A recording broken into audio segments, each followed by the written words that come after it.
So, good evening, everybody. Great to see so many of you. We're back. I think we've all missed this event more than many others. It's such an exciting moment for all of us to see the fruits of the labors of this year's class. So without further ado, I'd love to introduce the biggest supporter of this program, Dr. Joyce Brown.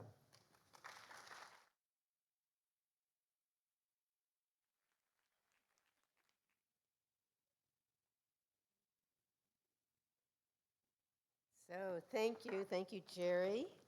And it is such a pleasure to be able to welcome all of you to this special capstone event for our master's program in cosmetics and fragrance marketing and management. You know, actually, it's really an extra special event because we're here, we're live, we're in person. I'm sure all of you know that these recent pandemic years sent us all on hiatus, and we held no in-person events. But thanks to the glories of technology, we were able to compensate with virtual events. And as always, the last two capstone presentations were very impressive, although they were virtual. But it's truly wonderful to be back in person, and I share your excitement at the prospect of learning about the research conducted by the class of 2022. Before I go any further, I want to offer my congratulations to the members of this class. You know, you all entered at a particularly rigorous full-time graduate program, and you did so despite the obstacles and uncertainties of the pandemic. So you started the journey because you knew that this program was unlike any other, one that had built a well-deserved reputation as the think tank of the beauty industry, one that would develop your creative and your analytic skills and provide you with the kind of experiential learning that is really so characteristic of an FIT graduation. So you came even though each one of you held down a full-time job. You came and you stayed, you persisted, even though those promised overseas classes of field research, they were conducted virtually until the very last weeks of the program. So in spite of it all, you thrived, and that means all 19 of you hung in there and did an absolutely magnificent job. So despite the distance created by the remote environment, you formed powerful bonds.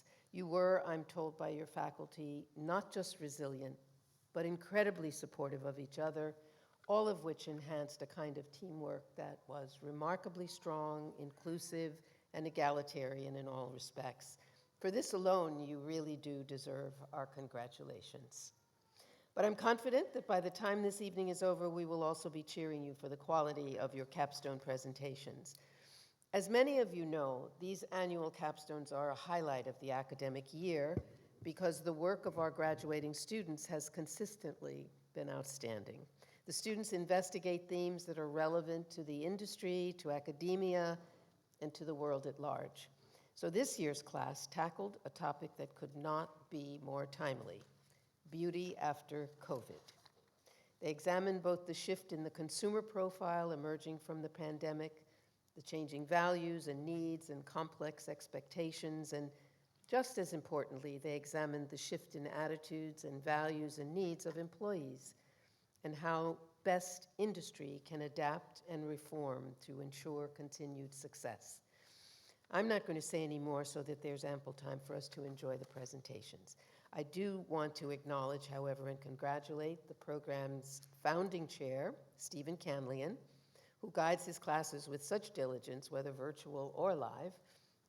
I'm very pleased to say that interest in the beauty industry could not be more robust, judging from our recruitment numbers. Next fall, a record 25 new students will be entering the Cosmetics and Fragrance Marketing Management program, with 23 returning students in the class of 2023. Among those in our entering class will be one of two Fragrance Foundation Diversity, Equity, and Inclusion Scholarship winners. As you may know, last fall, the Fragrance Foundation inducted Stephen and Virginia Bonafiglio, who leads our undergraduate program in cosmetics and fragrance marketing. They were inducted into the Circle of Champions for their lifetime contributions to the industry. And the Fragrance Foundation then created a very generous $100,000 scholarship for both programs. The second scholarship winner is a cosmetics program undergraduate. I believe Linda Levy is with us this evening, and so Linda, we just say thank you once again. And now it is my pleasure to introduce Lisa Rapay, who is head of marketing for Cosmoprof North America. And I add my thanks to you, Lisa, for your continued support of the program. You know, Cosmoprof is the leading B2B beauty trade show in the Americas and this department's most important global research partner. As you will learn, when members of this class finally were able to travel, they went to Cosmoprof in Bologna. We are always delighted to welcome Lisa back to FIT. She is a 2011 graduate of this program and a member of the program's Industry Advisory Board. So, Lisa.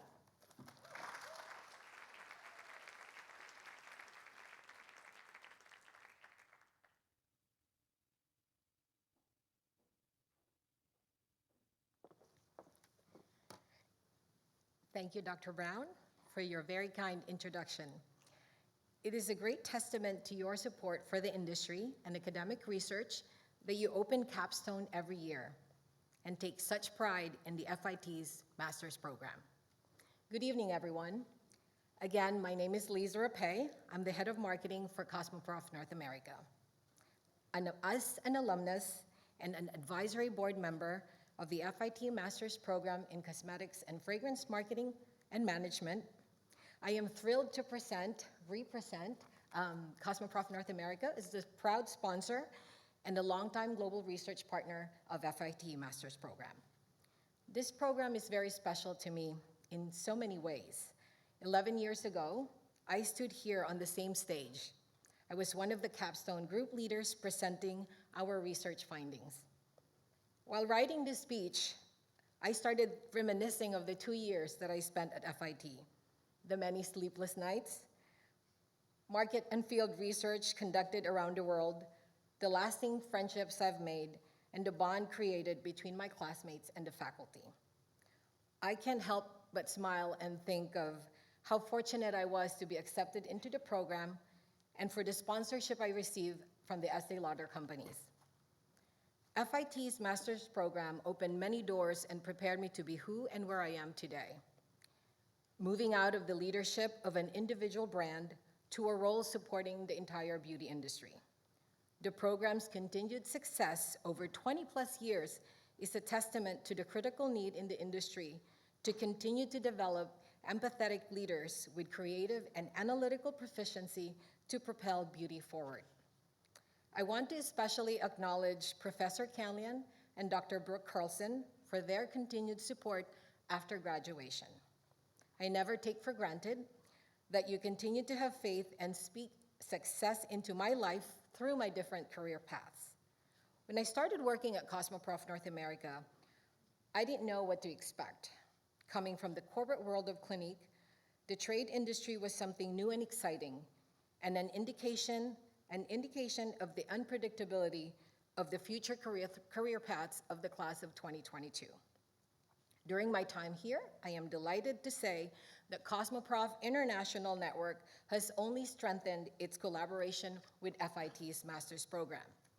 We have hosted FIT master's students at Cosmoprof North America show to present their capstone presentations year after year, and are excited to welcome them again this next month, July 13th in Las Vegas. We co-organized a panel discussion on sustainability in beauty packaging here at FIT. I worked with Professor Canlian to organize and moderate a highly successful panel in Bologna this year on DEI in the beauty industry, which we will recreate again next month in Las Vegas. And after a gap of more than 15 years, we hosted a delegation of CFMM class of 2022 graduate students at our Cosmoprof show in Bologna, Italy this past April as part of their global field research for tonight's capstone. This is only the beginning. I can promise you that we will continue to evolve and our partnership with FIT in the next upcoming years. To the class of 2022, congratulations. When you first got accepted to the program, most likely you could not have imagined the numerous ways you would be tested by the rigorous coursework and the unimaginable COVID pandemic. Despite this, you have persevered, sitting with us today and leaving with your mindset sharpened and expanded. As you navigate different paths to become the future leaders of this industry, you will forever be a part of this family, and we will look forward to welcoming you back at every step of your journey.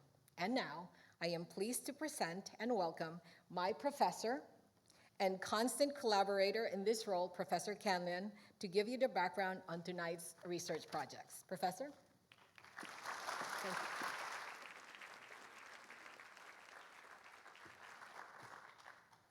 Thank you, Lisa, and thank you for your partnership, not just here in North America, but all around the globe to bring our students' research to industry. So the capstone research brief for the class of 2022 reflects the fundamental shifts in consumer psychology and corporate organizations caused by the pandemic's disruption of every single aspect of global life on our planet. Disruptions to distribution and purchasing patterns, disruptions to consumer lifestyle, and disruptions to corporate culture and work-life balance. Patterns emerged about the post-pandemic impacts that harken back to earlier societal disruptions, the Spanish influenza in the 1900s, and the plague's impact to Europe in the Middle Ages. Thus was born our theme, Beauty After COVID. Will it be Renaissance or Reformation? Or will it be both? The Reformation was a period of intellectual uprush, which questioned the motives of authority, helping society break free from structure. Now, accelerated by the pandemic, we've found ourselves in a 21st century Reformation, with the Great Resignation resembling Martin Luther's 95 Theses. The first chapter of this evening's presentation, The Beauty Reformation, examines the influence of COVID-19 and the Great Resignation on the beauty industry and offers recommendations on how organizations can reform to future-proof for tomorrow.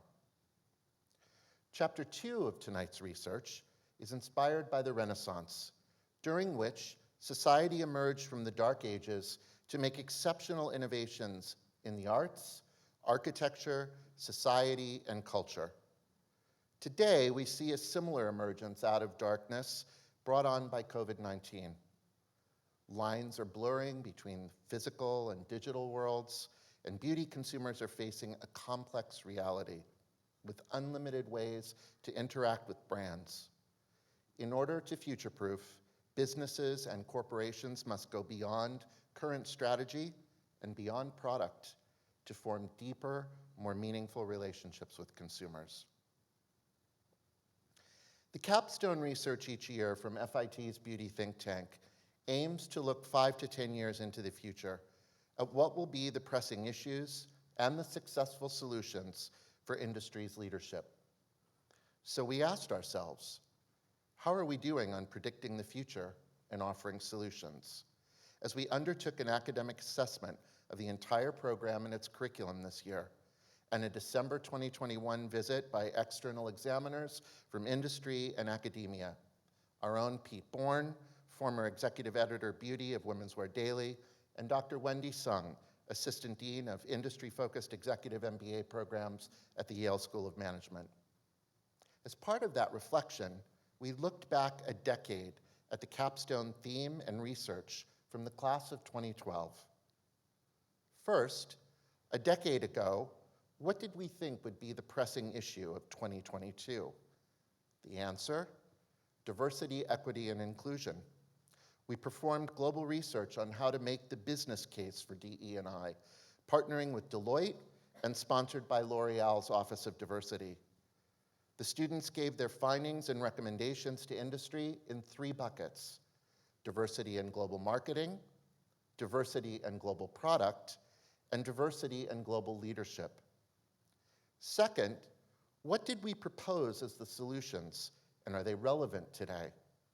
The study on diversity and global leadership recommended a more humanistic model for corporate culture, the bridge, which above all predicted leaders would be forced into transparency and suggested how to reform corporate organizations to capture more diverse talent and create empathy for the 1 billion new consumers that L'Oreal and Unilever were looking to add at that time from the developing world.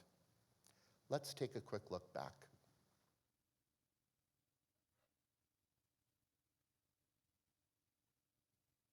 To be inclusive, our careers must adjust to our employees instead of our employees adjusting to their careers. Inspired by the Deloitte model, the Career Life Bridge can help the beauty industry retain talent based on pace, workload, location, and role. An employee can choose to dial up or dial down when life's priorities take over. Flexibility strengthens our organization by allowing our workforce to put their values before the organization. By remembering that our employees are people first and managers second, the beauty industry will not only attract the best global talent, it will significantly improve its pipeline of female talent. How many people from diverse markets are on your board? How often do your managers and leaders spend time living in these countries? Do you know the cultures and values of your employees and consumers in Shanghai, in Mumbai, and in Jakarta? Do you have a global talent pipeline? Are you even fit to attract them? Have you equipped your workforce with the technologies to work smarter? And lastly, if you were given just $4 a day to live on, would you buy your brand?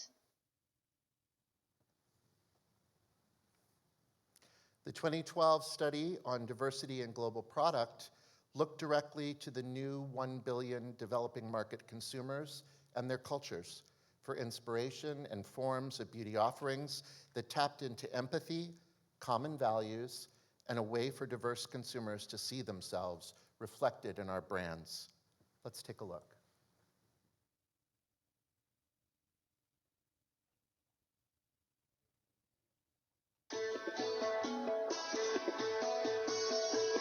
Nagymamám magyar ártézi vízzel ápolta az arcát.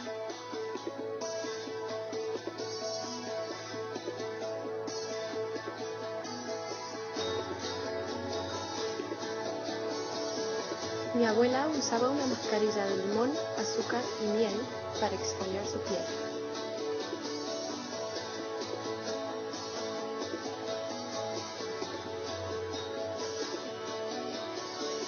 Mia nonna usava l'olio d'oliva siciliana per idratare il viso dopo una giornata in spiaggia.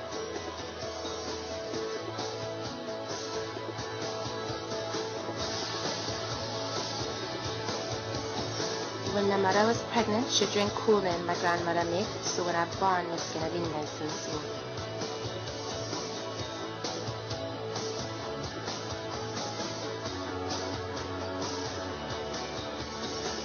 Gyűjtsem a pridorkos per mezbut el puden le sai, osi kapuno in dio fonditen.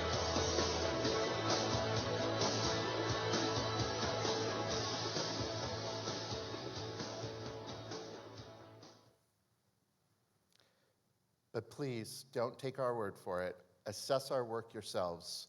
The past 10 years of capstone research and findings are on our program's website on the FIT site. You will notice many of the themes from 2012 have parallels in the findings from tonight's 2022 research, which I believe underscores how important it is to consider implementation of the recommendations of this unique industry academia think tank you have all supported and made possible.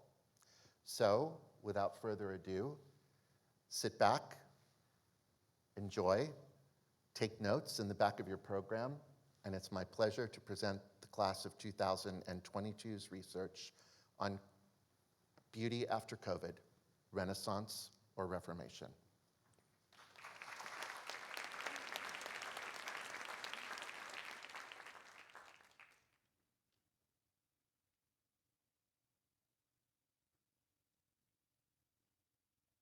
The pandemic has fundamentally reshaped the way we look at our lives. As the world stopped, we all took a moment to pause and reflect. As we kept our distance, we all took a step closer to determine our needs. We re-evaluated what was right, what was wrong, and we questioned established norms. Some of us risked our lives as essential workers, and some of us were isolated at home, blurring the boundaries between personal and professional.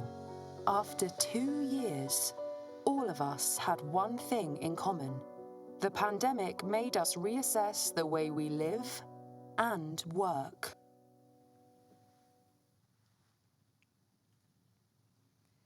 It's been nearly 10 decades since Henry Ford revolutionized working conditions by implementing the 5-day workweek, which was rooted in the belief that employees deserve to have a proper work-life balance.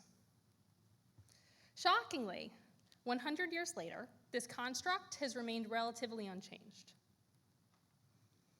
That is, until now. The COVID-19 pandemic has acted as a catalyst in transforming working conditions once again.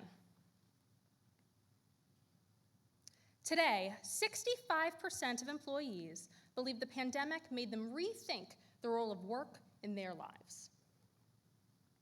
It was the impetus to reassess how they prioritize their time and what they value, triggering a global talent crisis, as nearly 50 million US employees resigned in 2021.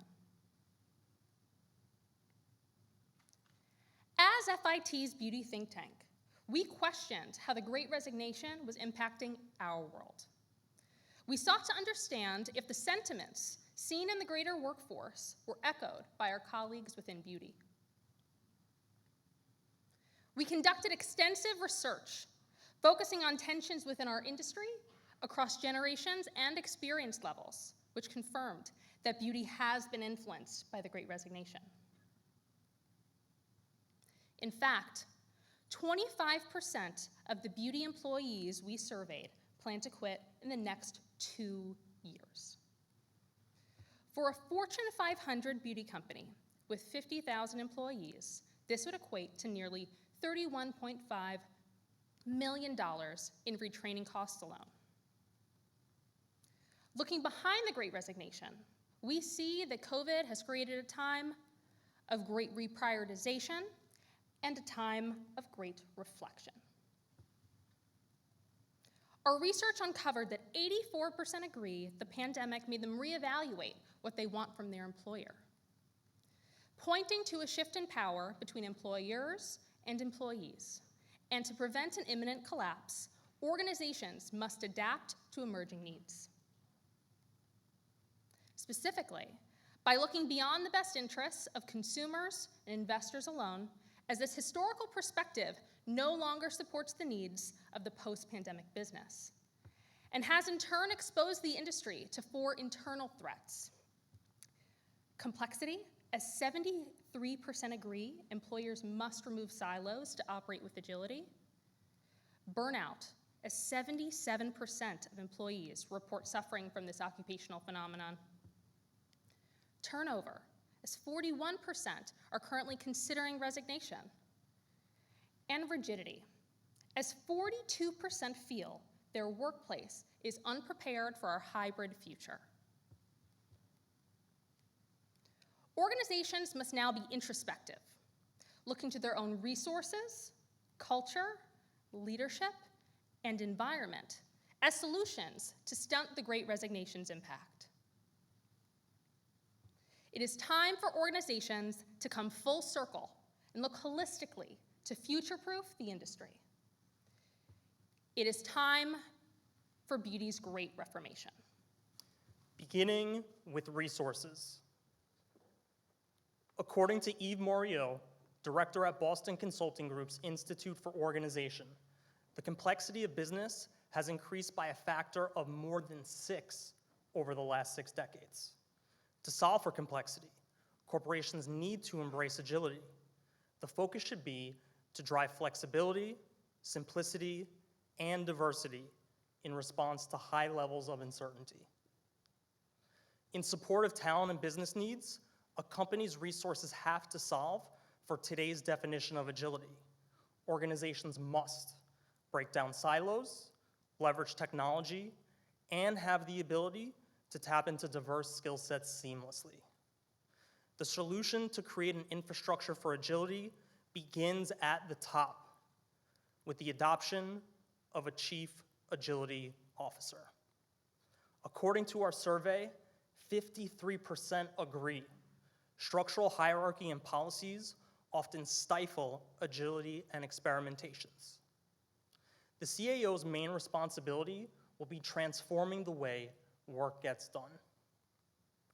The key to drive this transformation and unlock time for high-value work is to identify systematic improvements by leveraging technology and artificial intelligence. A great example is how leadership at Walmart Canada implemented blockchain technology to reduce disputed invoices from 70% to less than 1%. The time saved from this change was used for high-value work. Next up, the gig economy 2.0. Until now, employment relationships have been binary. You are either in an exclusive, full-on benefits relationship with an employer, or you are a freelancer that enjoys flexibility in every sense of the word. However, with today's workforce demanding more flexibility, the gig economy is the talent pool of the future. It is expected to reach $455 billion by the end of 2023. Another catalyst shaping the workforce is the acceleration of the aging population. If offered the flexibility, mature employees would retire later. Through the right contract model, employers could leverage this trend and increase productivity. The intent of the gig economy 2.0 is to shake up contractual paradigms. This new gig economy would allow organizations to adapt faster by having access to a pool of highly engaged and diverse talent. Unilever has created a contract model to support this new gig economy. With UWork, participants receive a guaranteed monthly retainer along with a core set of benefits. Due to its success, this has rolled out to more than 10 countries across the globe. Moving on to culture. With corporations pushing the always-on mentality, burnout has led to disengaged employees. This disengagement impacts the well-being of workers and costs employers 18% of an employee's annual salary due to lower productivity. As burnout is turning into resignations at an unprecedented rate, organizations need to reform how they manage talent through a holistic, humanistic approach. And as humans, we're looking to thrive, not survive. So what can managers intentionally do to combat burnout and drive engagement? Prioritize employees' well-being by caring, connecting, and considering them. Care is all about having empathy. According to our survey, 83% of employees said they are looking for a manager and a leader who leads with empathy. Further, a manager who cares incentivizes the quest of personal purpose and makes work plans adaptable to each person's passion points. Long before the pandemic, the business case for internal purpose was already clear, with 58% saying their purposeful employers perceived more than 10% growth versus only 42% of employees from companies considered purpose laggards. At Firmenich, senior leaders had an offsite to explore how personal purpose connects to work. During COVID, instead of pausing, this initiative scaled virtually. Upon completion, all leaders shared their purpose with their teams with the aim of inspiring them to do the same. Connect. is about making your employees feel like they belong. We have seen record-setting levels of burnout since the pandemic. In particular, the gap in burnout between women and men has nearly doubled, leaving women feeling like they don't belong. To foster belonging and drive performance, the beauty industry must increase women's representation in leadership. The penalty for lagging on gender diversity is growing. While top quartile companies are 11% more likely to be at an advantage when it comes to financial outperformance. These outperforming companies have managers that drive belonging to foster gender diversity by actively creating opportunities for women to advance to leadership roles.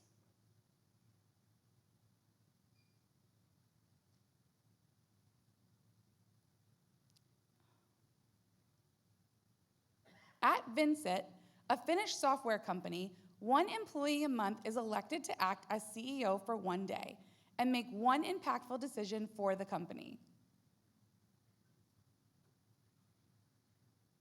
Imagine if the beauty industry took this approach and shined a spotlight on our high potential female leaders. The fastest avenue to drive flexibility is time. According to our proprietary survey, 80% agree that a 5-day work week is an outdated model and feel strongly that their organization would be equally productive working 4 days at 8 hours per day.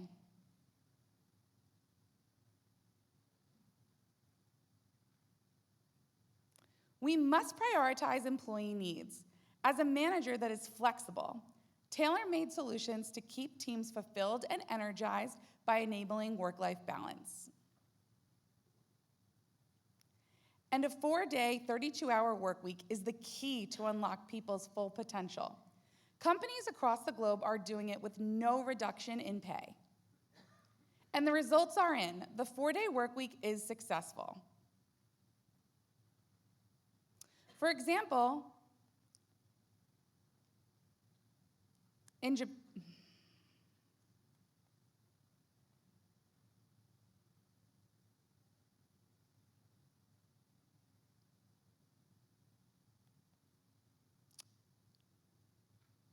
Japan, at Microsoft, the company saw productivity increase by 40% when trialing the 4-day work week. In Perpetual Guardian's trial in New Zealand, 78% of its employees reported being able to better manage their work-life balance. And the UK just began the world's largest trial, with 3,000 workers predicting that carbon emissions will reduce by nearly 20% by 2025 if fully implemented. Next, let's reflect on the importance of leadership. The pandemic has ignited a questioning of authority all over the world, and the workplace is no exception. With today's speed and access to information, organizational leadership is under the spotlight with a hot mic.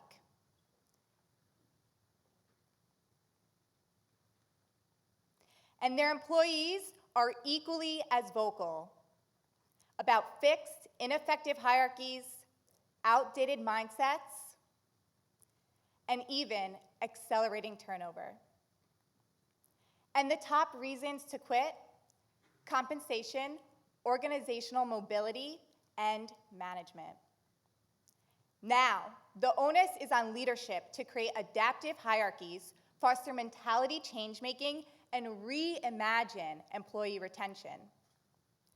Beginning with adaptive hierarchies, 73% of those surveyed believe that more management layers stifle efficiency, and 39% feel titles and hierarchy negatively impact the flow of ideas.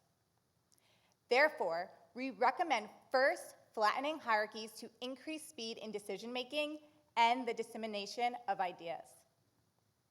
Implementing a helix model allows value creation managers to lead teams in making day-to-day business decisions, while capabilities managers ensure those same teams are on their path to long-term success. Further, project-based structures have the potential to reduce boredom, promote stronger networks, and transmit richer insights throughout the organization. We are also tasking leaders with abandoning historical mindsets. This is most pertinent in the case of transparency. Today, only 38% of employees believe that their leadership operates with it. Yet, 80% of knowledge workers want to know more about how decisions are made in their organizations. Leaders must act with radical transparency, clearly identifying both vision and obstacles while working cross-functionally to drive synergies. 88% agree that large initiatives have fallen behind due to the volume of tasks they have on their plate.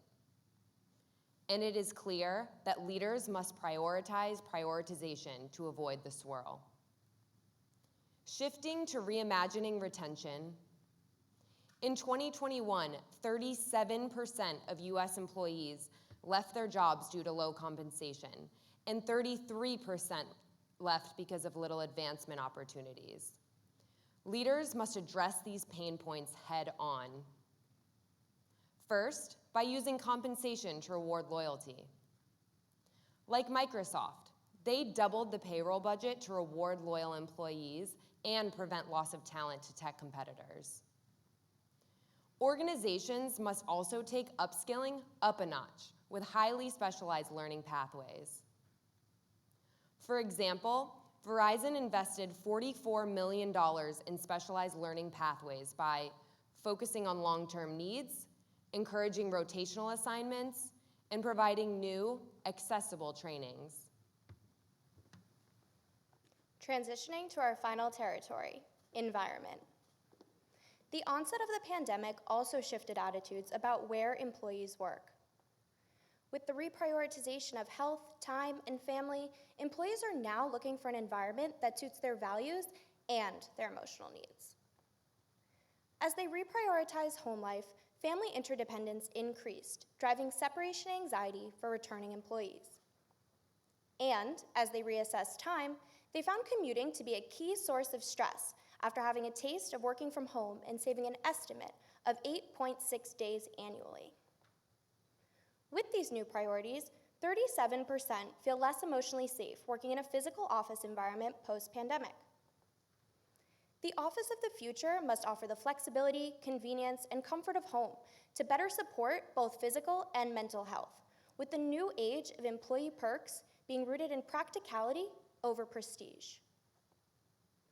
Organizations must design physical office environments to accommodate new employee priorities, such as the integration of nature to promote deep flow work, creative inspiration, and positive collaboration. We have visited Cosmo Fragrances in Barcelona, which designed its office space with nature in mind specifically to foster creativity. Organizations can also leverage the office as a medium to provide strategic employee assistance. Understanding the disproportionate impact of the pandemic on working mothers, organizations may consider initiatives like on-site childcare support. Patagonia has been an excellent case in the success of employer-sponsored on-site childcare. 100% of its new moms returned to work over the last half dozen years. In comparison to the average organization's 66%. Employers can leverage the metaverse to mitigate fears surrounding silos, productivity, and performance by creating an immersive work-from-home experience. This is critical, as employees spend 37% less time collaborating with colleagues than before the onset of the pandemic. Organizations can first implement customizable and portable workstations to improve remote productivity with both tactical tools and adapted environments, and create immersive, realistic, hands-on experiences for new employees through metaverse mentorship. At Accenture, 150,000 new hires conducted their onboarding training in the metaverse, fostering community for employees in the digital world. It also helps ensure visibility across organizations by breaking down traditional barriers to leadership, especially for women and people of color. Employers must also embrace fluidity to flourish in this new age. While some organizations have integrated flexibility models that reflect their needs, Many have struggled to organically adapt their workplace post-COVID, merging old ways of working with unflexible flexibility policies. Organizations must make the in-office experience more functional, purposeful, and convenient through AI integration. Imagine saying, "Alexa, when is the best time to meet with my colleague in person?" And within minutes, both of your calendars are analyzed and a meeting room is reserved. Organizations must also offer flexible, adaptive solutions, whether through alternate work schedules, hotel seating, or flexible in-office attendance. And in a time that talent is scarce, it's clear that such policies drive interest from prospective employees. Earlier this year, Airbnb announced a policy update which enabled employees to live and work anywhere with no impact to compensation. This announcement subsequently drew in 800,000 visits to their careers page. Conversely, looking at Tesla, it's clear that companies that refuse to adapt to their employees' work environment are already facing the consequences. To close and to come full circle, we must look beyond consumers and investors alone. We must solve for resources by stimulating agility, culture by driving purpose, leadership by inspiring talent, and environment by embracing a hybrid future. All of these parts of the circle, just like an organization's employees, must be interconnected and interdependent. The circle model is a network, and our ability to form, grow, and innovate together as a network has never been more essential. Above all, we must remember who is at the center of it all, and who is. We are community members, people who crave connection and a place to belong. We are family members, because outside of work, we find purpose in being daughters, sons, siblings, parents, and friends. But what brings us together is the indisputable truth that we all share one thing in common. We are all human beings with the well-being to prioritize. Beauty's great reformation must consider the single most important aspect to ensure the circle model remains intact. And that is the collective of humans behind the corporation. The humans who breathe life into our businesses. The humans who shape our businesses for decades. Failing to listen to what people are saying loud and clear, near and far, will be a detrimental misstep that will undoubtedly risk business continuity in the years to come. It is time for the beauty industry to reform and rehumanize. It is time for beauty's great reformation to come full circle and remember that at the center of it all, we must be human, and that the responsibility is ours.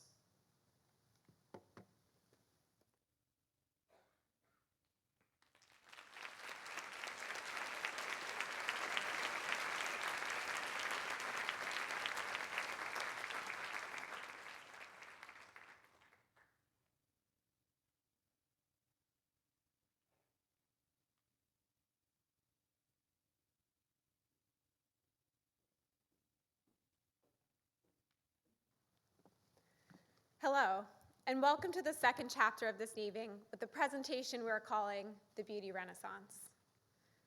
Emerging from the rubble of a global pandemic, we're here today because if one thing is for certain, your consumer has changed. Consumers around the world are grappling with a lack of normalcy, constant instability, and overstimulation. According to the New York Times, this sense of darkness, stagnation, and emptiness is known as languishing. In fact, our proprietary study revealed that 55% of US consumers admitting to having symptoms or feelings of languishing. When looking into the data further, this number jumps to 62% when focusing on the ages of 18 to 29. But rest assured, Taking a look through history, darkness can be overcome. Similar to the 14th century Dark Ages, we see life tensions become a breeding ground for creativity, forcing us to find solutions through unstable times. The Renaissance was a period of rebirth and revival. Fueled by imagination and science, it was a case for both advancement and invention. The Renaissance acted as a catalyst, revitalizing the arts, architecture, and perhaps most importantly, society.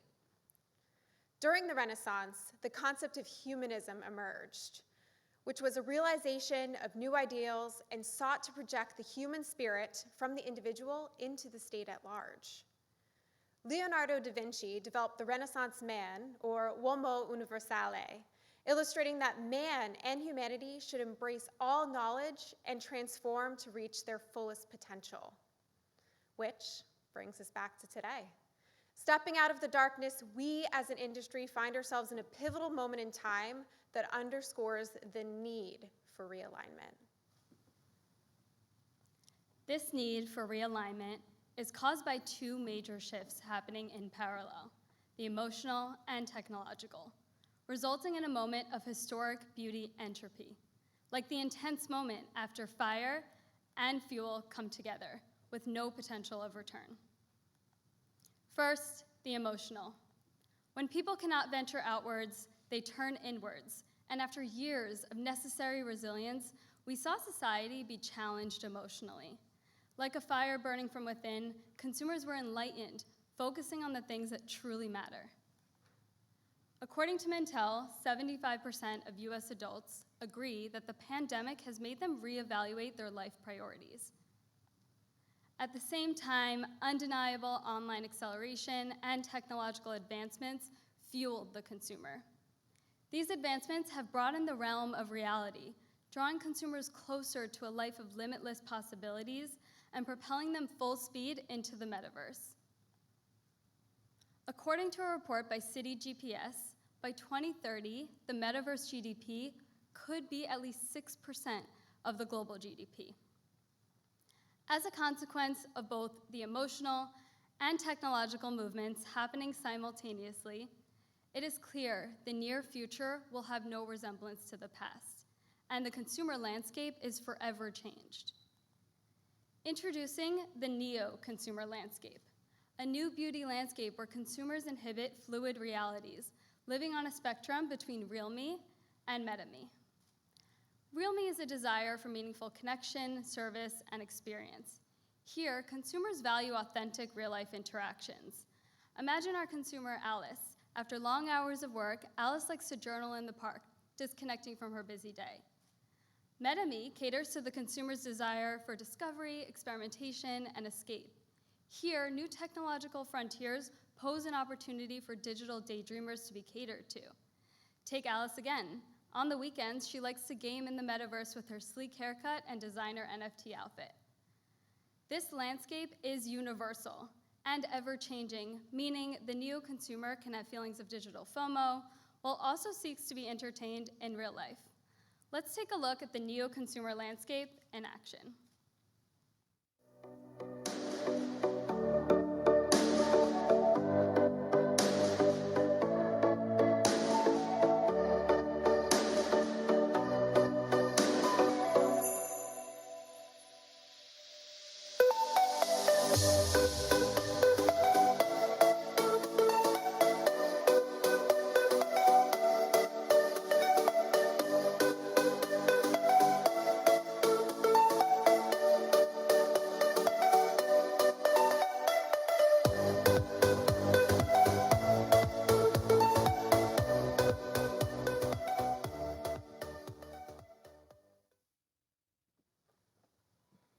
Welcome to the Beauty Renaissance, a time for us all to embrace this wave of change, reach our fullest potential, and reignite our ability to connect with the neo-consumer. The Beauty Renaissance invites us all to transcend what was and challenges us all to think beyond the individual, beyond the realm of trust, and beyond the norm and restrictions of traditional product. Starting first with going beyond the individual. According to WGSN, 79% of Gen Z consider themselves to be lonely coming out of the pandemic. And through a proprietary survey, we discovered that nearly 72% of respondents between the ages of 18 and 29 experienced a change in how they meet and engage with new people. Which brings us back to our neo-consumer landscape. For each section, we will be looking at case studies along the spectrum from Real Me to Meta Me in order to help meet the needs of the new beauty consumer. To illustrate our point, we were careful to select the examples that could be most insightful. While we plotted along the extremes of the neo-consumer landscape, this cohort is fluid and flips between the real and the meta versions of themselves, depending on their mood. We will start with an example of Care in Actions to fulfill the needs of the Real Me persona. Care in Actions are connections, united by values of empathy and purpose to bring consumers together. 42% of consumers aged 25 to 34 say they have experienced a mental health condition in the past year. 67% of US adults say they take time for mental health. A great example of Care in Actions is by Junoko. Beauty has distorted self-acceptance and individuality, which is why Junoko started the skin positivity campaign, #ToBeHuman. The brand's goal is to create a space for their community that is accepting and celebratory of their message. It is okay to be human. The next way to challenge the status quo and go beyond the individual is through retail revival. To be relevant for the neo-consumer, retail must transform to be a destination that invites communities to come together on a larger scale. The results can be impactful, as 60% of e-commerce sales were influenced by physical stores during the 2021 holiday season. A great example of this is the new Revolve Social Club in LA, their first brick-and-mortar store with exclusive brands and a members-only second floor. This retail experience is where the brand brings their community together through interactive experiences and engages with their consumer through a holistic lifestyle approach. Their goal is to generate hype, but ultimately drive traffic to the website. Our last example of moving beyond individual is the concept of shared ownership. Consider a recent stat from the Wall Street Journal. Since 2014, when millennials became the largest share of homeowners, there's been a 771% increase in the number of homes purchased by more than one buyer, underscoring the relevance of community-focused ownership. Likewise, blockchain and NFTs have allowed for the creation of DAOs, or decentralized autonomous organizations. DAOs are member-owned communities without any centralized leadership, and they provide an infrastructure for collective decision-making. A great example of a DAO that's revolutionizing the creator economy is SourceCred. SourceCred is an open-source community tool that utilizes blockchain technology to track the contributions of individuals in a shared project, making them more visible and rewardable. Each individual's contribution is rewarded with cred, or tokens, which can either be held for ownership or traded as their own currency. So what do all these examples have in common? The solution for thinking beyond the individual is to cater to the intercollective. To succeed with the neo-consumer, brands need to foster multi-dimensional communities. And to do so, we have 3 recommended actions for success. First, design for a long-term architecture. As more and more digital products such as NFTs and cryptocurrency are increasingly launched, it will become a new form of brand equity for marketers to be considering. Today's use case may no longer be relevant 2 years from now, and relevancy is essential. Next, find reasons that aren't about you. Brands that incorporate causes and principles that are greater than themselves will become the expected norm for authenticity. Don't be afraid to take a stand on social issues. Your community will reward you for your courage. And finally, reward them with ownership. Offering your community to have a stake in your brand, whether it be digital or physical, can unlock new emotional connections with your customers and give them a new vested interest in a brand's success. Next, to meet the neo-consumer, your brand must go beyond trust. 65% of respondents admitted that they have never trusted a brand or currently trust brands less than they used to. With lack of consumer trust, brands must focus on rebuilding confidence through strategies that rely on transparency and information sharing that can help to restore faith of the consumers. Our first approach, Beyond Trust, caters to the real me mindset through eco-traceability. Eco-traceability proves that sustainability alone is not longer enough. Today, consumers are seeking visibility along the supply chain. According to Avery Dennison, 60% of the shoppers in the US, China, and Europe want more transparency about their production journey of their products, so they can make more ethical purchasing decisions. An interesting example is the collaboration between Carrefour and IBM. Available across United Arab Emirates, Carrefour acquires IBM Food Trust, which is a blockchain-enabled ecosystem that allows for full transparency into their food journey. With this, shoppers can scan the QR code and access information such as date of harvest, location of cultivation, safety tests, and so on. Our next approach, data parency, sits between both mindsets. With consumer distrust and doubt, brands must develop practices that focus on information sharing as a core value. 91% of consumers are concerned about the marketing data that the brands are collecting on them. And this is why data parency can be a very good way to bring that trust back. According to Adobe, 81% of consumers agree that having a choice of how companies are using their data is important. Canadian-based company Surf Analytics exemplifies data parency through technology which incentivizes consumers to share their browsing data in exchange for tangible rewards. Our third example of transcending trust centers around techfluence, addressing technology's role in evolving the influencer landscape. Consumers are becoming increasingly skeptical of influencer marketing. They're now wondering whether products are truly being used off camera, with 88% agreeing it is important that influencers they follow are authentic. Intelligent non-fungible tokens, or INFTs, are a great example of techfluence. Alethea's INFT evolves over time with artificial intelligence and iterative learning to develop deeper connections. Imagine INFT beauty advisors with diagnostic technology to provide hyper-personalized recommendations, all through a persona that embodies your brand. Trust has become paramount in the way consumers engage with brands. To transcend trust, brands must instill factual faith through 3 recommended actions.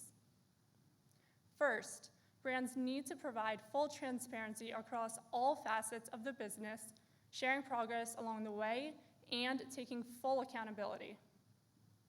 Second, brands must evolve their influencing strategy. Artificial intelligence creates new opportunities to scale one-to-one influencing and personalized consultation. Third, brands need to show me you know me. Consumers are realizing the value of their data, and as a result, they expect to be rewarded with valuable experiences to unlock their trust. Finally, we must think beyond traditional product. Product offering alone is no longer enough to attract and retain consumers. Brands must look beyond product and develop holistic experiences tailored to each person in physical and virtual worlds alike. That begins with putting the consumer at the center and building their customized universe. For today's neo-consumer, in order to feel truly engaged with a brand, tailored options that are both hyper-relevant and intriguing are a must. 31% of consumers stated they are willing to pay 20% more for a product that is customized. 77% of Gen Z and millennials feel that personalized content increases their trust in a brand, creating a perfect storm to drive brand loyalty. L'Oreal's partnership with neurotech company Emotive uses multi-sensor EEG headsets that accurately detect the consumer's neuroresponses to different scents. An algorithm then recommends a fragrance suited to their unique emotions and preferences. And with the digital landscape rapidly evolving, innovative techno touchpoints offer new ways to engage and excite. Thoughtfully utilizing virtual tools like augmented reality allows brands to immerse consumers in their world, no matter their location. With over 6 billion daily engagements with AR features on Snapchat alone, it's no surprise that 74% of consumers expect AR to play a larger role in their lives in years to come. A first-to-market example of this comes from Perfect Corp, a tech solutions company who combined virtual try-on and AR content into shoppable NFTs. Introducing this new type of digital product into the marketplace sets the stage for the next level of innovative offerings in this evolving space. The last pillar that brands can activate beyond product is the Metascape, a new frontier for immersion and expression. The metaverse has opened up the realm of opportunity for both consumers and brands to reimagine possibilities. By 2030, the metaverse is estimated to have a $13 trillion addressable market. This universe is waiting to be capitalized by the beauty industry. Our first Metascape example is the Roblox experience created by Nike. Nikeland is a place where fans can connect and compete in a space where sport has no rules, bringing creative freedom to the Nike community. In the first months after launch, 7 million users experienced Nikeland, connecting with the brand in an authentic way that goes well beyond product. Clinique is bringing inclusivity into the metaverse with an inclusive NFT makeup collection. The brand partnered with makeup artists and an avatar creator company to launch a makeup line where no one is left behind, celebrating individuality and self-expression in every universe. To recruit and engage the neo-consumer, brands should transcend product and provide a total immersion. These are our 3 recommended actions. First, brands should provide the right tools and infrastructure for consumers to express themselves. Allow them to create their own version of beauty rather than imposing fixed standards. Second, brands should bring the magic back to the beauty playground through immersive experience and hyper-sensorial moments. Create a sense of awe for consumers through personalization, tech, and edutainment. And third, brands can expand the traditional beauty borders, exploring the possibilities of the shopping experience and catering their strategy to each channel. As we look to the future, we reference the past. Revisiting the 14th century concept of Uomo Universale, we again find ourselves in a historic moment of rebirth, striving to reach our fullest potential. The convergence of emotional fire and technological fuel has ignited the beauty renaissance, creating an urgency for our industry to adapt with the neo-consumer. In order to transcend traditional thinking, first, we must go beyond the individual. Using CareNections, shared ownership, and a revived retail approach to form and foster an intercollective that inspires and empowers our communities. Next, we must go beyond trust. By building traceable supply chains and by leveraging data parency and tech fluence, we can interact on a more meaningful and personal level to earn factual faith. Lastly, it is time to think beyond product. By supporting the consumer in their universe and by reimagining experience with techno touchpoints in the Metascape, we can engineer immersions, allowing consumers to creatively express themselves in a unique and unprescribed way. These learnings come together to form the Neo marketing model. Using this new framework, we can overcome the challenge to think beyond and fluidly reach the real me and the meta me.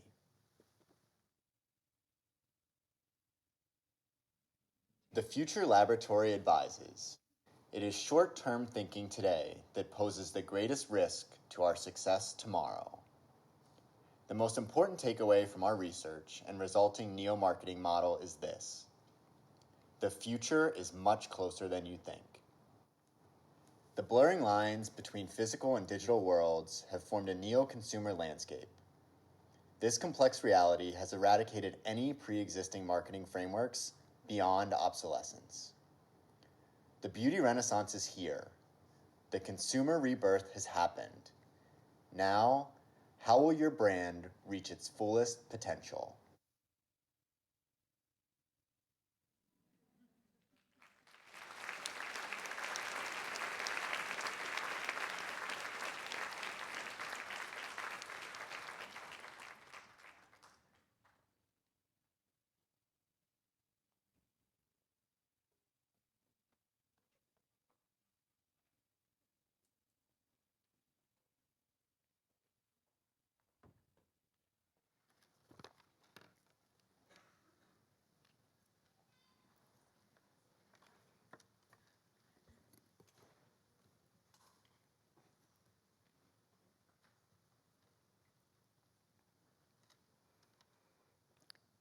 Hi, that was incredible. Let's give the students another round of applause.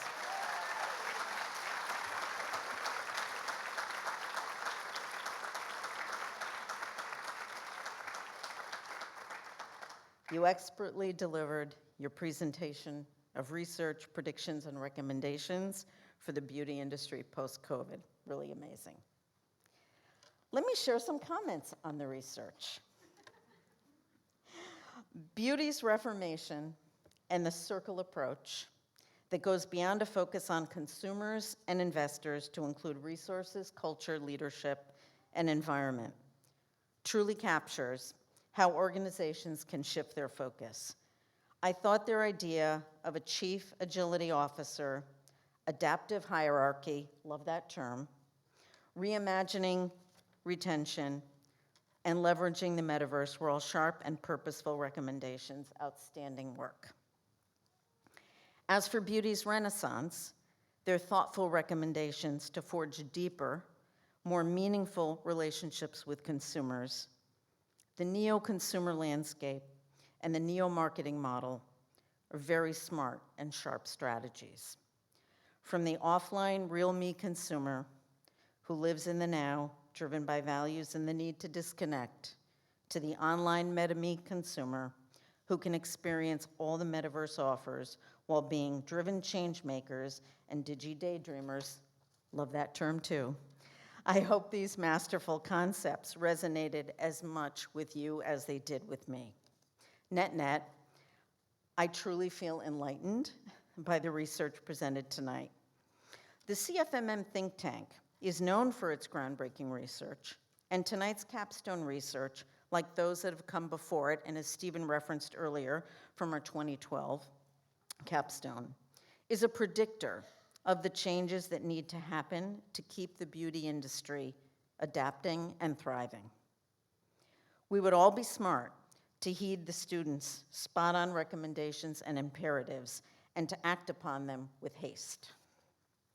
I recognize that each and every student, the program's talented faculty and dedicated staff, the college departments that provide support, our valued advisory board members and corporate partners, guest speakers and experts, industry organizations, and our cutting-edge alumni leaders seamlessly and symbiotically come together to catalyze the students' education experience with affirming intention, playing a huge role in the continued success of our graduates.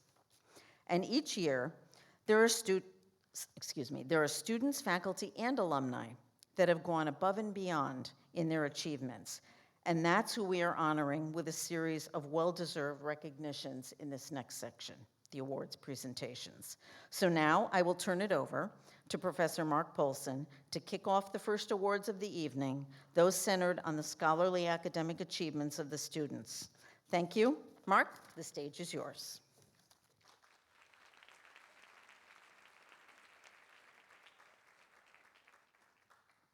Okay. So, to the class of 2022, and on behalf of the entire FIT team, including our dedicated and amazing adjunct faculty, we finally get to say congratulations to the 2022 graduates for your exceptional capstone research and academic accomplishments, all while working full-time in your highly demanding positions. Congratulations.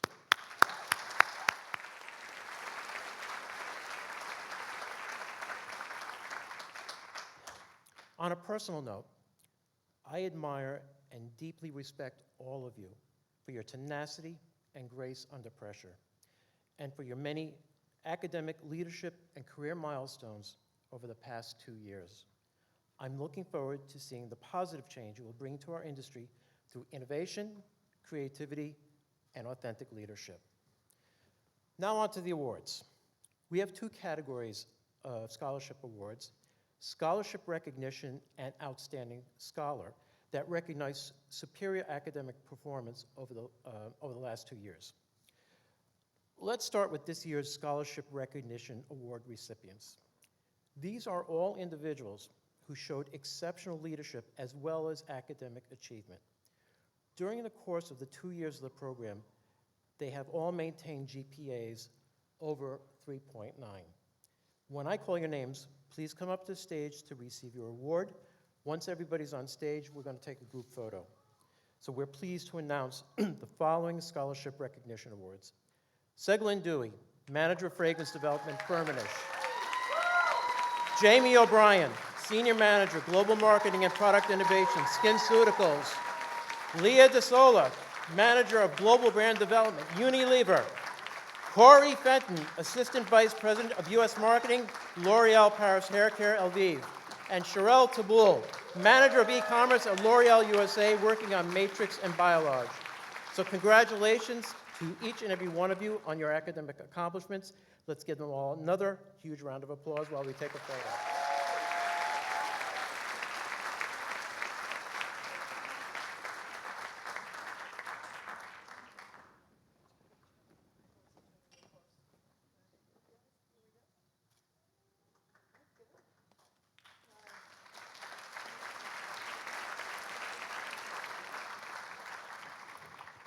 Okay, now on to the Outstanding Scholar Award. This recognition acknowledges academic excellence, but it's not just about the GPA. It's about a studious and diligent approach to every course, every project, and every class discussion. It's about thinking strategically and bringing a new level of critical thinking and thought leadership to the conversation. Let me tell you a little bit about the recipient. This person has been described by fellow students as thoughtful, very collaborative, and an amazing, and that's a quote, team player. This person brings a positive attitude, is willing to go above and beyond, and is empathetic and remarkably well-grounded. This person is thoughtful and asks open-ended questions. Indeed, one of our adjunct faculty who is at the highest levels of management at P&G stated, and I'm paraphrasing, this person doesn't always speak all the time, but when they do, you must listen and pay attention. Finally, this person maintained a straight 4.0 GPA for the entirety of the program. Think about that while working full-time.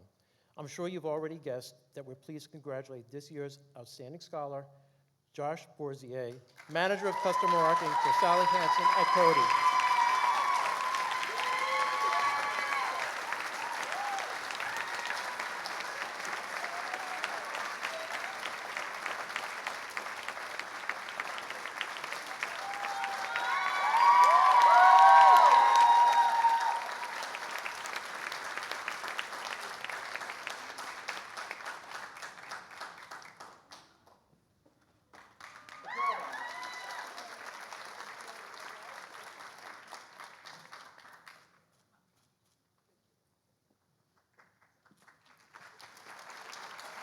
Now, on to the rest of the awards.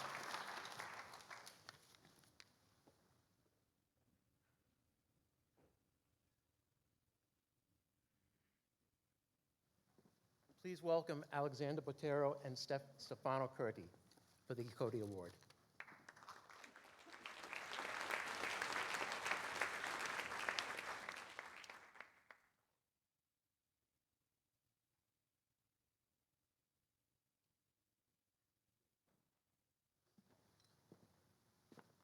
Good evening. First, congratulations to all the graduates. Again, once again, wonderful presentation. You're bringing me to tears. Good evening. My name is Alex Botero. I am the SVP of Sales for Coty, and I'm honored to be here representing them tonight as a member of the Industry Advisory Board. I'm really pleased to present tonight the Coty Award for Professional Achievement to a talented alumnus of this very special program. And I am Stefano Curti, I'm the Chief Brands Officer at Coty. And as a past member of the Industry Advisory Board and a longtime supporter of the program, I'm delighted to be here alongside Alex. And I also want to offer a special congratulations to Coty's two graduates of Class 22, Amanda Rand and George Boursuet.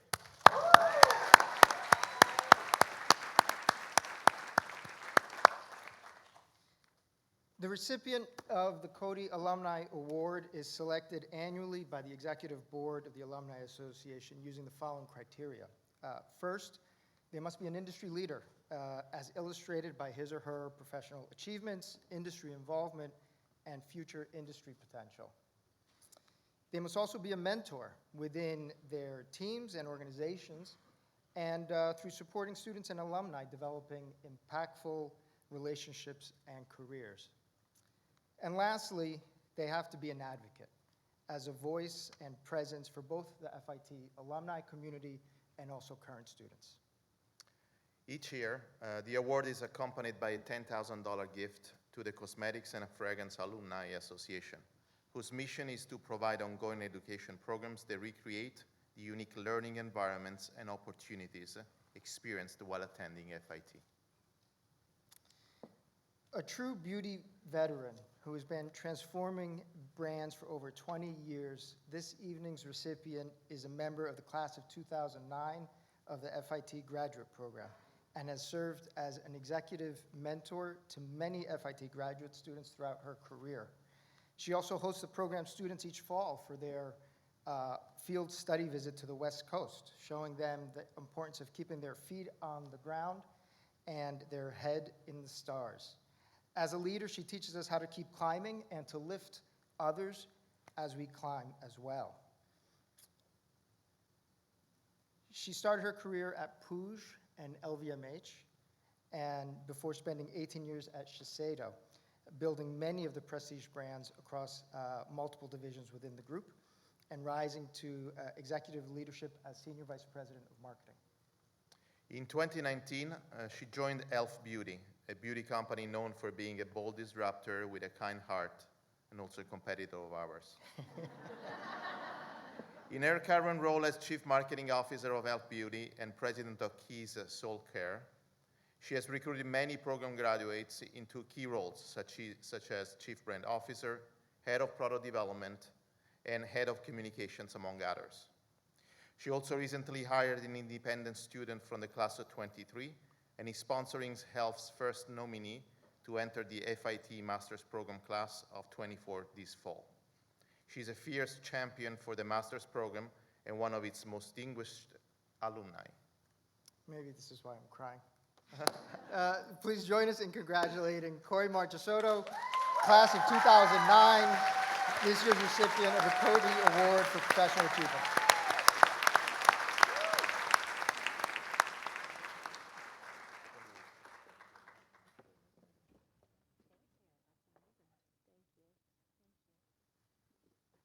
I think I would like to take these two gentlemen on the road with me to open for me everywhere I go. That might have been the most exceptional opening I've ever had. I can't tell you how honored I am to be standing up here today, and it's actually a full circle moment. I should share with both of you gentlemen that one of the 20-page papers that I had to write when I was here at FIT was about Coty. And I was so enamored by everything that François Coty had done and what the organization had created that I devoted a lot of time and energy into those 20 pages. The last time that I was up here was when I graduated in 2009. And FIT has really been rocket fuel that has been powering my journey for the last 15 years. And I feel as proud and as grateful to stand here and receive this award today as I did then. I take great pride in being an integral part of FIT as an alumni, as an advocate, as a mentor, as a forever student of all that FIT has to offer, and as a forever student of all that you have to offer. 8 months ago, after welcoming the students to our e.l.f. Beauty San Francisco headquarters, I received this handwritten note from one of the students, who also happens to have a pretty awesome name, just saying. I'm going to read one of the excerpts that I think is incredibly powerful for all of us. Our industry and our FIT program are very lucky to have leaders like you pushing the limits and taking action.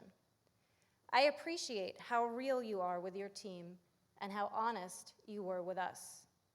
I could feel it in the air that you have created an amazing culture. The keys to reaching your desired destination are written right here in this handwritten note. Double bonus points, great name, handwritten note.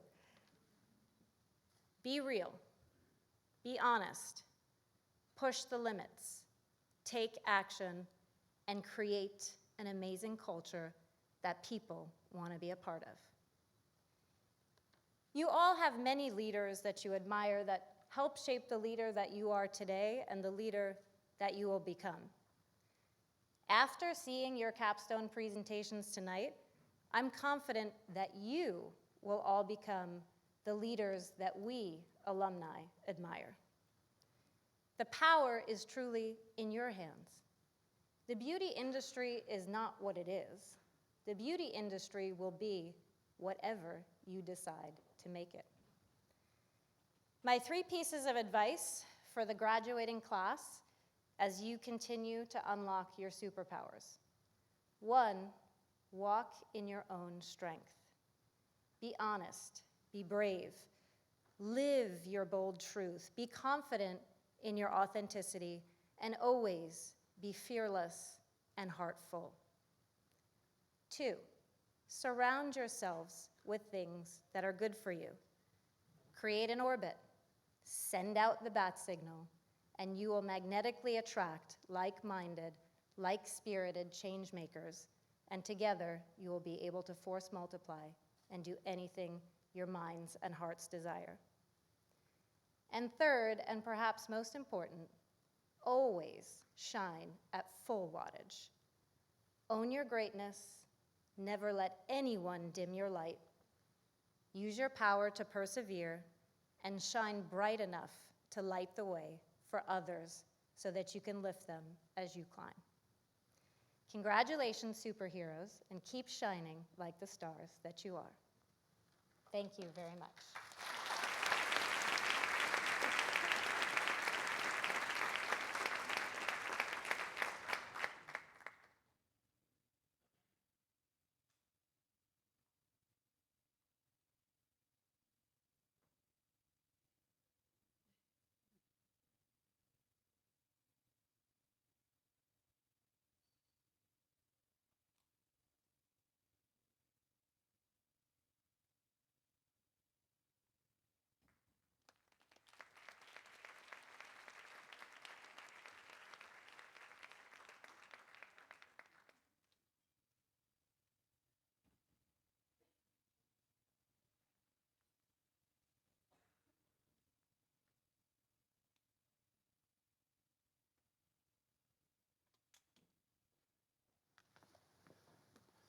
Well, I see everybody's notes up here. This is amazing. Good evening, everyone. I'm Kendall Asher. When I stood on this stage, I was a marketing manager, and today I'm the general manager for La Mer, Jo Malone London, and Darphin for the Estée Lauder companies. And as a proud graduate of 2005, Professor Canley went way back in the Rolodex to find me. I'm delighted to be here this evening to present the Estée Lauder Companies Faculty Leadership Award, which was first given in 2006 by Mrs. Evelyn Lauder herself. The award has been given continuously since then to honor a member of the adjunct faculty of the graduate program. The annual gift of $10,000 by the Estee Lauder Companies is designated for faculty development, bringing the best to every student they touch. The recipient of each year nominated by the graduating class, based on their inspiration in the classroom, their innovative teaching, coaching, mentoring, and knowledge of the subject matter. As is tradition, I'm going to read some of the excerpts from the class of 2022 about this evening's faculty recipient. This professor cultivates an environment of compassion and support while creating room for healthy debate and curiosity. Any opportunity they have had enhance our experience or facilitate a valuable connection they took with great joy. This professor embodies leadership in all facets and has become a critical impact on my education. This individual has become a valuable mentor, encouraging continuous self-development, and hones in on our strengths while improving our blind spots. This professor is passionate about their job, generous with their time, and they challenge us to deliver great work while we care about each other as individuals. In uncertain times of these past 2 years, this professor has been calming, nurturing, supportive throughout the cohort's complete experience, extending their presence as an advocate, a coach, and champion of group. This professor went beyond teaching for the class of 2022. They bring an innovative approach to problem solving through creative thinking and leadership. And finally, this professor has a very special place in the hearts of the graduates in the class of 2022. They continue to go above and beyond, ensuring we are getting the most out of this program, both professionally and personally, and have a very special skill of stimulating the most dynamic conversations. So class of 2022, do you know who I'm talking about? I bet you do. It gives me great pleasure, and I'm delighted to present the Estee Lauder Company's Faculty Leadership Award on behalf of the class of 2022 to Professor Mark Poulsen.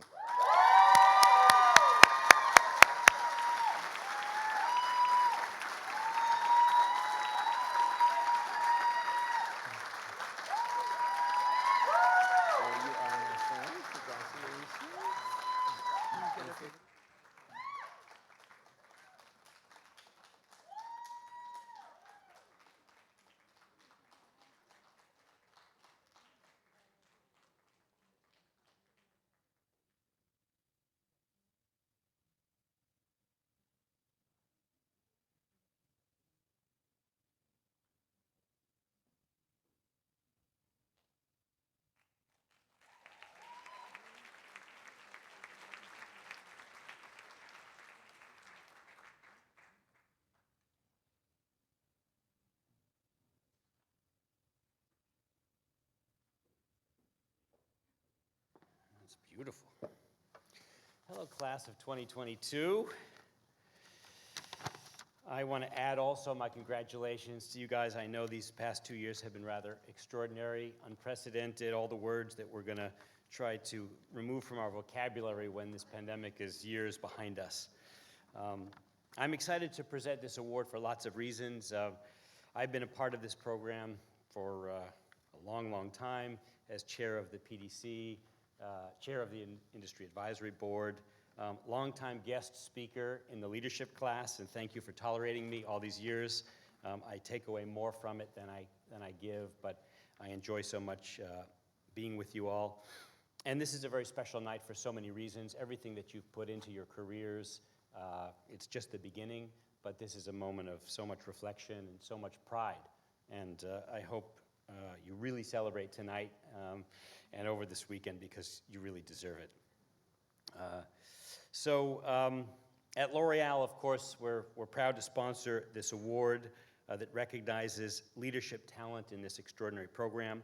This one dates back to 2002, actually, and was inspired by Robin Burns at that time, and we were thrilled to be able to be a part of it and to grow it and sponsor it for all these years. What makes it particularly special, which I think everyone knows, that it's an award chosen by your peers, and that makes it very special indeed. This award is accompanied by an annual gift from L'Oreal of $10,000 to support team building workshops and to support your further development on the topic of leadership and your personal growth. And we are, of course, a longtime supporter of the FIT think tank and lots of L'Oreal folks, alumni and students, and we're all really proud. We're proud of all of you, and we're particularly proud of whomever is going to achieve and receive this award tonight. So the graduating class, if you don't know, they're asked to nominate one of their peers based on some criteria, which I'll explain to you now: exemplary leadership, empathy, respect toward the views of others. In short, the graduating students are asked to select a peer whom they see as succeeding to the highest levels of leadership in industry and someone for whom they would be proud to work for in the future. And we've just seen what that means tonight, so it's not going to be so easy to be a leader in the future. Here are some examples from their peers, some of the comments that they've written down, and I'm reading them in their words. This person exemplifies leadership through their fierce ambition, passion, and integrity. This person commands trust and respect through gravitas, while their curiosity and vision inspires others. They are a dependable leader, providing structure and clarity on key priorities to drive strategic vision. This person is the epitome of a great leader.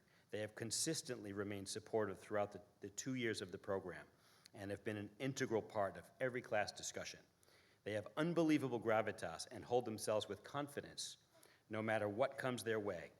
I would be honored to have the opportunity to work with this person in the future, and anyone who gets this opportunity should consider themselves lucky. This person has exemplified being a leader throughout these last 2 years, but really shined as a capstone lead. I guess that narrows it down. They had a clear vision for the team, but were agile in molding it as they created a positive, collaborative space to hear from others. They set an example for the team by being willing to get in the trenches with the team. With confidence in themselves and the team, they helped to prioritize everyone's time, be considerate of keeping some work-school life balance, which I think everyone appreciated.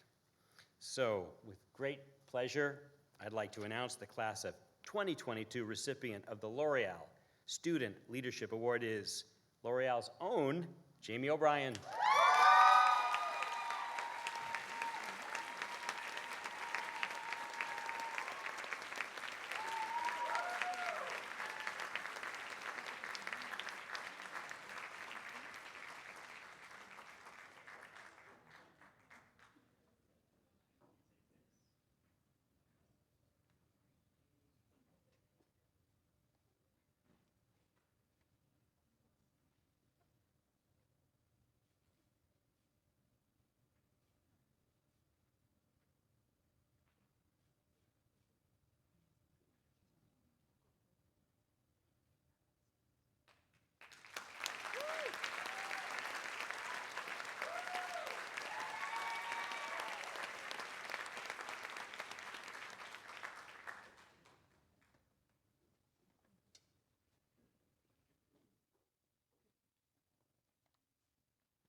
Okay, we are at the final award for the evening.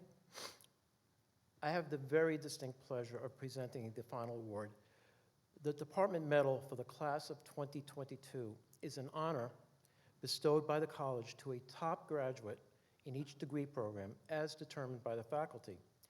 The award recognizes a combination of scholarship, leadership, and service to the college at the highest levels.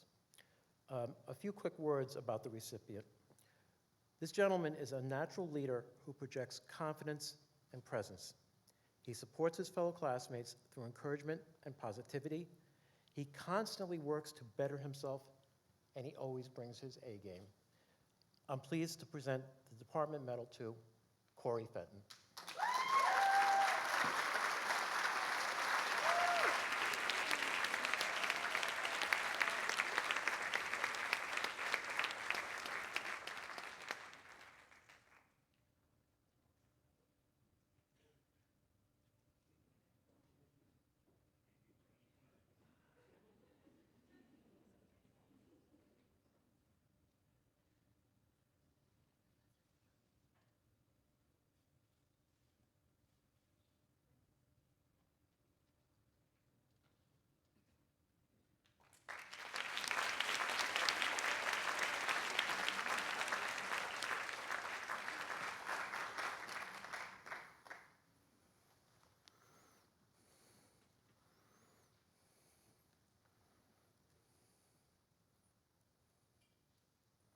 When your laptop won't open.